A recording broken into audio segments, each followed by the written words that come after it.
Hello everyone. This is a quick video to discuss the first exam. It will be an online test, of course. It will be open during a 24-hour period, so you can start at any time in that period, but once you start, you'll have 1 hour and 15 minutes to complete it. It's going to use HonorLock with one question presented at a time and no backtracking. I know people really hate that option, but I do think it's important to kind of level the playing field because some people have faster internet than others, and some people can go back and forth, and some people can't because their Wi-Fi is just really terrible. So that's the setting I'm going to use. Questions are randomly drawn from different pools of questions. And if you get knocked out of HonorLock, usually you can get right back in. They seem to have fairly good technical support, is the feedback I'm getting from students. All else fails, you can call me here. I think you'll have plenty of time for the test because it's just 50 questions. Most of them are true, false, multiple choice. There's a few short answer. You won't have to produce any R code, but you should be able to read R code and understand what it does. And these are the chapters that you should hone in on for the material. Drilling down a little bit more, you need to have a conceptual understanding of the algorithm. How does it work? What situations are good to use it? What are its pros? What situations might you avoid it? Choose a different algorithm. What are the things that are not so great about it? You need to be familiar with the math underpinning the algorithms in terms of recognizing it, but not in terms of reproducing it. For these different models that we've learned so far, you should know these terms here. Is it parametric or non-parametric?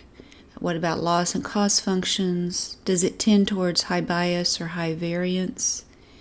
Is it used for classification and regression, both or neither?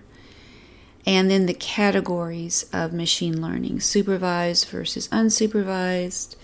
Understand the metrics, interpreting the algorithm output. This is like the model summary, and including the analysis of variance and the residual plots.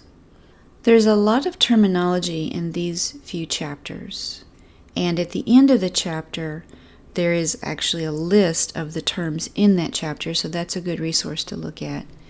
But here I've just listed a lot of terms that you should be familiar with.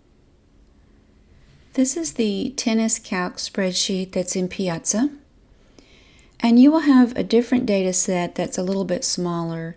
It won't have quite as many rows or quite as many columns, but you'll be answering questions that this spreadsheet answered, so it's a good idea to go through this and see how it's constructed. Basically, I used a spreadsheet to do naive Bayes in order to help people understand how naive Bayes is really just counting. Okay, so for example, this is our column of interest. Are we going to play tennis or not? Based on these different weather situations. These are our features, our predictors, and here is our target column. And I've color-coded play as green if you did play, and this kind of orange if you didn't. And if you click on it, you can see that I just counted. There were 9 days that we played out of the 14 total days. So that's 9 divided by 14. Over here, there were 5 days we didn't out of the total 14. So that's how we get our a priori, our priors right here. 64% chance that we play, 36% chance that we don't play. Then we have to calculate all of the likelihoods. And so that's all of these columns down here. Let's say for outlook is sunny. Did we play? Outlook sunny. Did we not play? Again, that's just counting. Out of all of the days that we did play, so that's just looking at the 9 days that we did play, how many of those were sunny? And of the 5 days that we didn't play, how many were not sunny? We do a similar thing for temperature and humidity and wind. What I'm interested in is the probabilities for a day that's sunny, hot, high humidity, weak wind. Did we play or not? All right, so here I just copied the likelihoods from each of these features, each of these predictors. I just copied the cell contents here, as well as the prior play and not play. And then we just multiply those together. So here we're getting the likelihood that we did play by just multiplying all of these green cells together. Similarly, we get the likelihood that we didn't play by multiplying these orange cells together. And then to turn these likelihoods into probabilities, we just divide by the sum of these two. And we see there's an almost 80% chance that we didn't play, 20% chance that we did play. So for the test, you'll be asked questions about likelihoods and probabilities.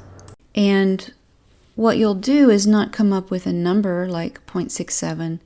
You'll come up with what numbers would calculate that.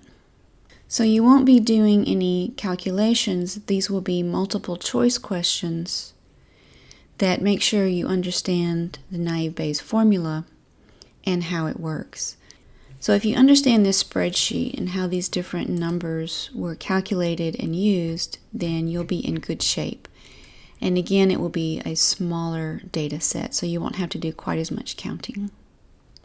All right, that's our overview of the exam. I'm sure you have more questions. Feel free to post those on Piazza.